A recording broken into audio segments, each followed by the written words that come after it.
I continue to gather information, a lot of information on the items of news leading the headlines. And I continue to update my mind and my thoughts as new information becomes available. If one holds the position that one had before one gets good information, then that perhaps would be a definition of bias, because it would appear that one would form conclusions and be so set in the conclusions that one is unwilling to change, even in the face of new information. And I continue to update my substrata of facts with new information daily. I've come into some new information, and that bit of information, it has caused me to want to ask a lot of questions of a lot more people than I've been asking them before. One of the people to whom I need to pose some questions this morning, and hopefully at some point in time he will speak with me, is Mr. Mark Golding.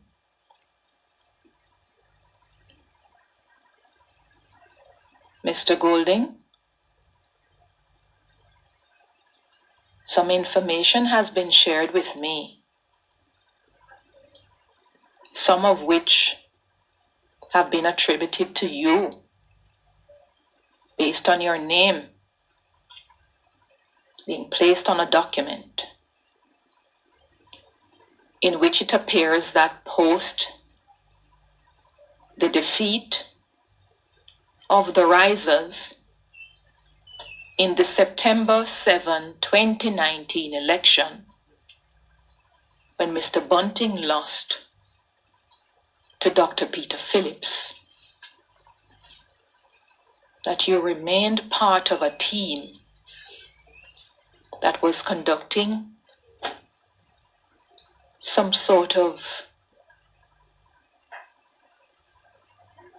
plan, or you were trying to devise ways of figuring out how to continue rising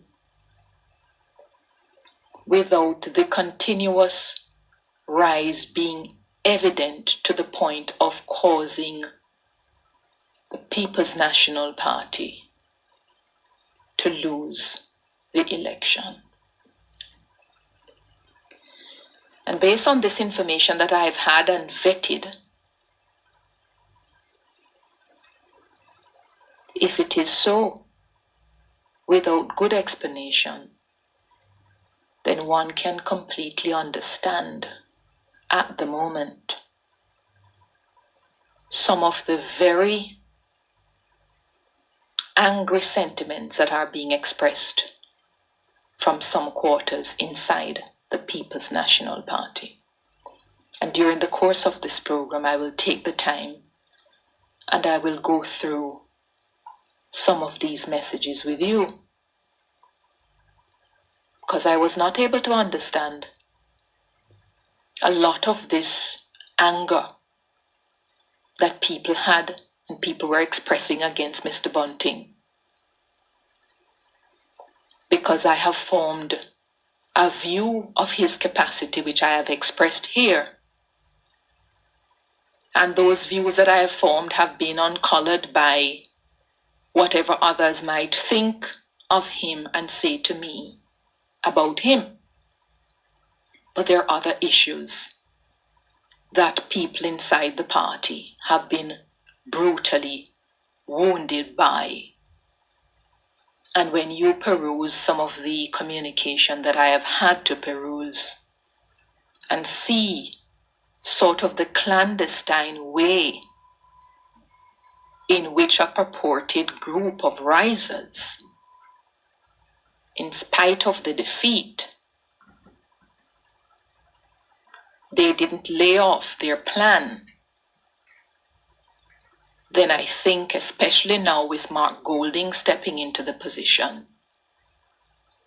he will have some answers to give.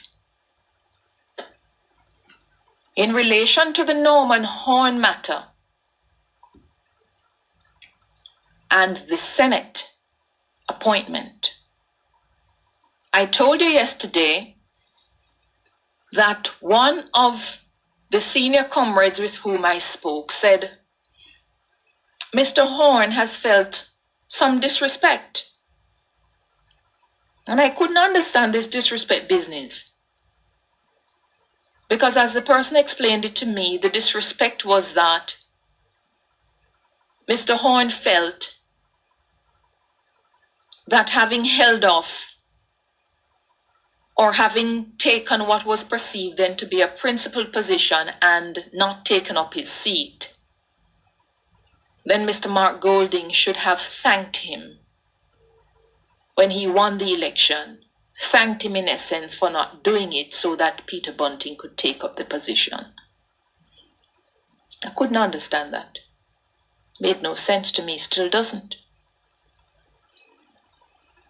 But yesterday, I was made to understand, Mr. Golding, and I would need some clarity from you, that you met with Norman Horne and that you requested of him that he was not to resign as yet at the time he contemplated it, because according to the source, if Norman Horne resigned then leader of the opposition, Peter Phillips, would have moved to immediately fill the slot. And you requested of Norman Horne that he was to stay his hand. That is what I have been told. Is that so? And if you did have that discussion at all and make that request,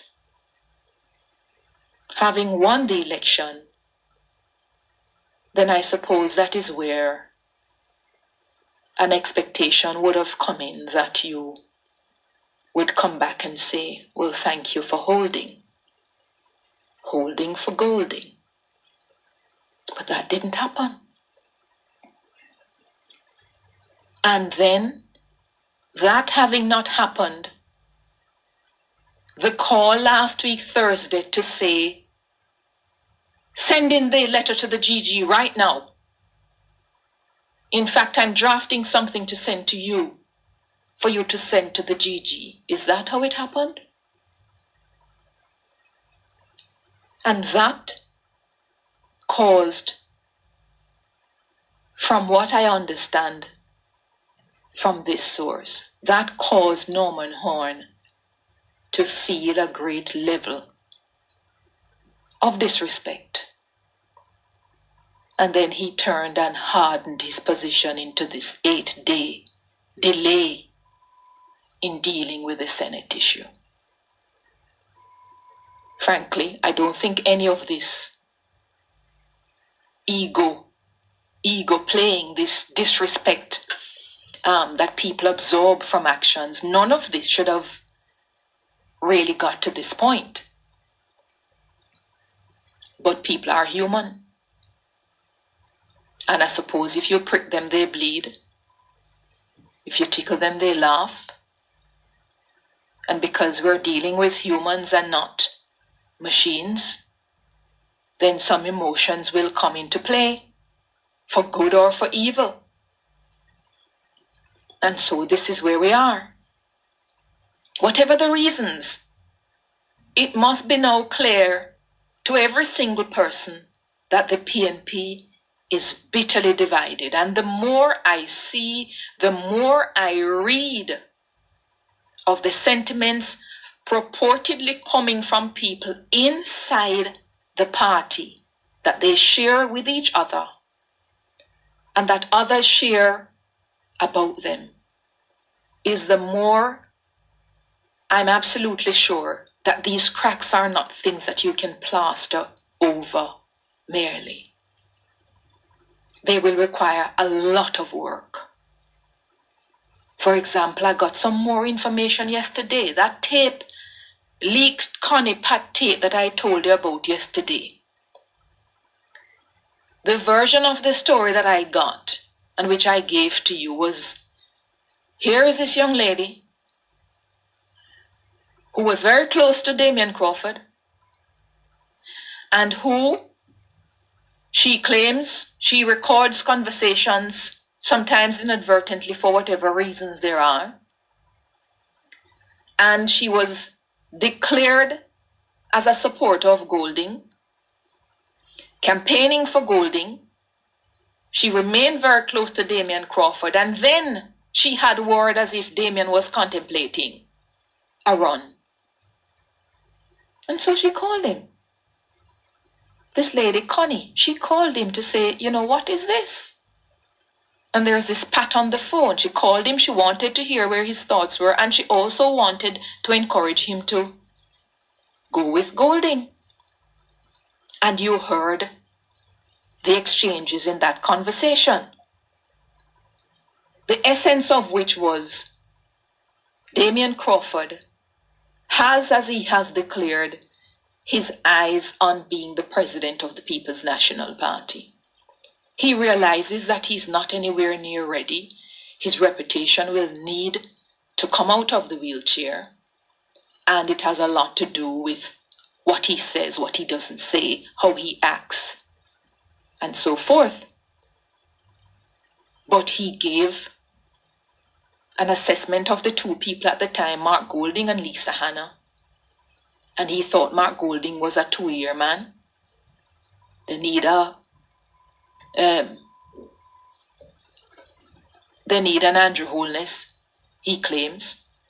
But he also said he had more in common with Mark Golding than Peter Bunting and perhaps with Lisa Hanna, who he said, you know, was traveling with cameras and she's not more popular than he is and all of that jazz.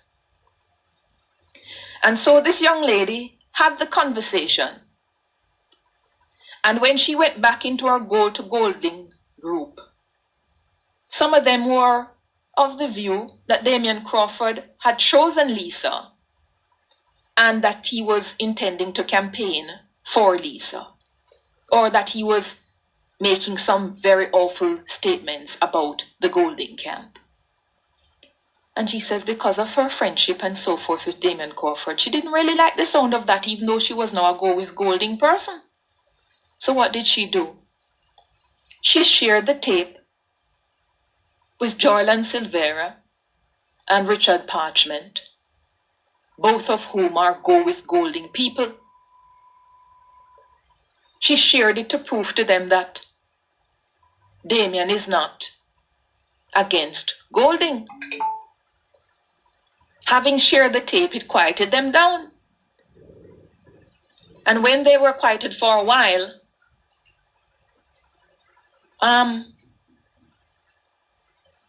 that seemed to have been the end of the matter. Mr. Golding won, and he was to assume the presidency and to get on with the business. But then Mr. Golding declared apparently to Damian Crawford and perhaps to others that he would like 2 of his close lieutenants, Dr. Angela Brown-Burke to be chairman and Dr. Dayton Campbell to be general secretary. Damian Crawford didn't think that right, because he said you can't have the whole hog. That is going to be going against this perceived quest for unity that we want. So Damian Crawford decided that he was going to openly campaign for Raymond Price to be the Gen Sec. And if Damien campaigned for Raymond Price, the chances of Dr. Dayton Campbell actually winning or his road to victory would be significantly narrowed. So I'm made to understand that one of the people with whom this young lady shared the tape to prove that Damien Crawford was not against Golding, one of them shared it with somebody. When I ask, who is this somebody? They don't think it is any of the hierarchy of the Go with the Golding people. So they don't think it's Peter Bunting and they don't think it's Mark Golding it was shared with. But what I've been made to understand is that when they're sharing audio with people, they send it to bloggers in the United States and whichever other jurisdictions that have some numbers that are not easily traced. And they send it far and then it makes its way back to Jamaica, into the PNP group, and then all over. And before you know it, it is making mainstream news. And the value of that, as I explained yesterday, was it would cause the Lisa Hanna faction inside the party, who would be very upset, more upset than the Golding faction, upset by what Damien Crawford said on that tape, that when he presented himself at the National Executive Council on the floor to campaign for Raymond Price, it couldn't fly.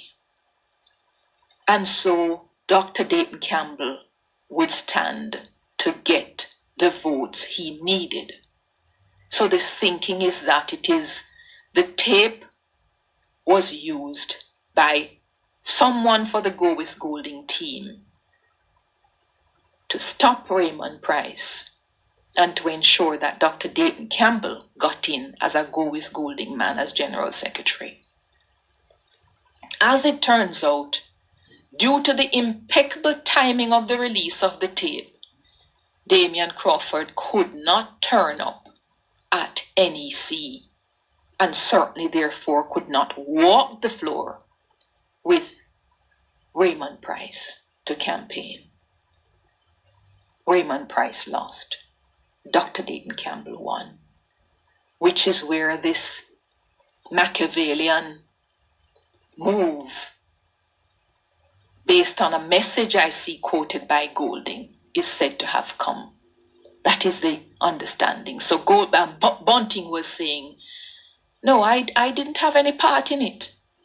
I didn't know that the tape was going to drop or who dropped it, but the timing of it was quite good because it did keep Damien Crawford from the floor of the NEC, and so Raymond Price's bid couldn't be bolstered. He lost. The Go with Golding riser man, Dr. Dayton Campbell, got in. And as it turns out, Philip Paulwell won over Angela Brown Burke. Now, I had more information yesterday that this young lady, it's as if there has been a turn in the relationship. Because there is a view now that Damien Crawford has turned against her. And she has turned against Damien Crawford. And there's a complete war of words that is taking place inside these camps, inside the larger camp. And I have all of the messages, which I will share with you in the course of this program. This is sort of a classic case of House of Cards. I don't know which family some of the people belong to. It is quite painful to watch all of it because it is the party in waiting that is being bitterly divided. Yeah? And we hope at some point in time that there can be a point of coming together. But to do that, I think there will need to be some very frank staring down of individuals and a confronting, perhaps behind closed doors, at the appropriate forum. But one of the things they want to do is to try and keep things out of the media. A lot of prime ministers would not survive in 2020 Jamaica. It's a different time we're living in. So you better be prepared for a lot of laundry to be washed. And I'm here ready with the downy to apply, so that at least when you're ready to hang, the fragrance from the clothesline can be quite good. A lot of questions to be asked. A lot of movements taking place. This morning, we're on it. Last thing I will tell you before I go, they say, them have something named karma. Karma.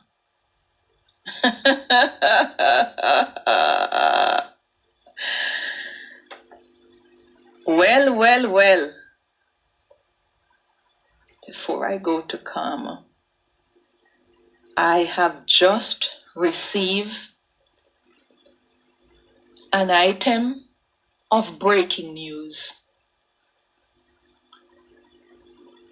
An item of breaking news coming to hand in the last second at 26 minutes and 30 seconds after 9 this morning on the 11th of December 2020, a statement by Norman Horne. I have advised the Governor General that I will not be accepting the appointment to sit as opposition senator. I have requested that the necessary steps be initiated to rescind my appointment. My decision was made after lengthy discussions with my family and close friends.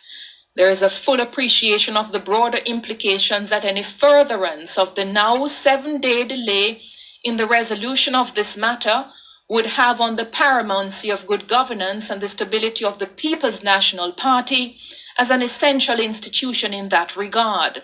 While I continue to hold firm to my view that there is much introspection needed in the PNP and there is need for urgency to adopt a new approach to resolving contentious issues by those at the helm, all concerned comrades can find comfort in the ideas that time is a great teacher and maturity comes with experience. I remain steadfastly committed to the democratic principles and tenets of good governance essential to national development. My fervent hope is that the problems bedeviling the PNP will be resolved promptly, with the wish that the party will one day return to its former glory. On the matter of the United States citizenship, as other members of the Houses of Parliament can attest, the renunciation of foreign citizenship can be a lengthy process, further complicated by COVID protocols. As occurred with a former PNP senator in 2012, it is common practice that the renunciation process is completed following the appointment to the Senate. After the renunciation or after the announcement, there would have been elections for a new party leader. I indicated that I would give the new leader a free hand. I decided at that time not to further pursue renunciation. Despite my deliberately not having taken the oath, I was remiss in not delivering my resignation letter to the Governor General in keeping with my statement. The matter was brought to my attention on December 3, 2020, and the resolution delayed due to an effort to bring amicable resolve to one of the interpersonal conflicts which continue to exacerbate deep divisions within the war-torn party. This exercise has endorsed my grandmother's affirmation that one hand can clap. Massive breaking news this morning. Norman Horne has just issued a statement in which he's indicated that he has advised the Governor General that he will not be accepting the appointment to sit as opposition senator, and that he has requested the necessary steps to be initiated to rescind my appointment, says his release. So after 8 days of delaying, Norman Horne has indicated to the Governor General, I will not be taking up the seat. The way is now clear for Peter Murcutt Bunting to become the 8th senator on the leader of the opposition, now Mark Golding, but he's not departing in silence. He's saying a lot of things. This is a very loaded statement. We're going to be unpacking that plus more in a moment. Norman Horne will be joining us on this program very soon. Stay with us. Join us next time for Emily's Views on the Hotline. For those who are calling to ask if I have any extra downy, it is not in abundant supply at the moment. There's a great demand for it. And I have to keep a lot in store. A lot of laundry to be done. None for you, Doc. Not at the moment. What do we make of all of this? What do we make of all of this now? You heard it here. Norman Horne says, on the matter of the United States citizenship, as other members of the Houses of Parliament can attest. You need to call name, Mr. Horne. You now need to blow your horn. Who are these other members of the Houses of Parliament that you are suggesting?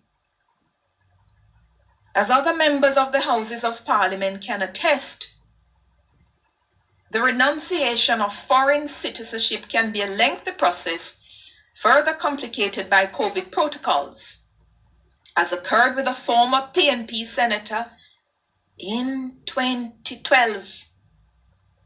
2012. This is after Vazina.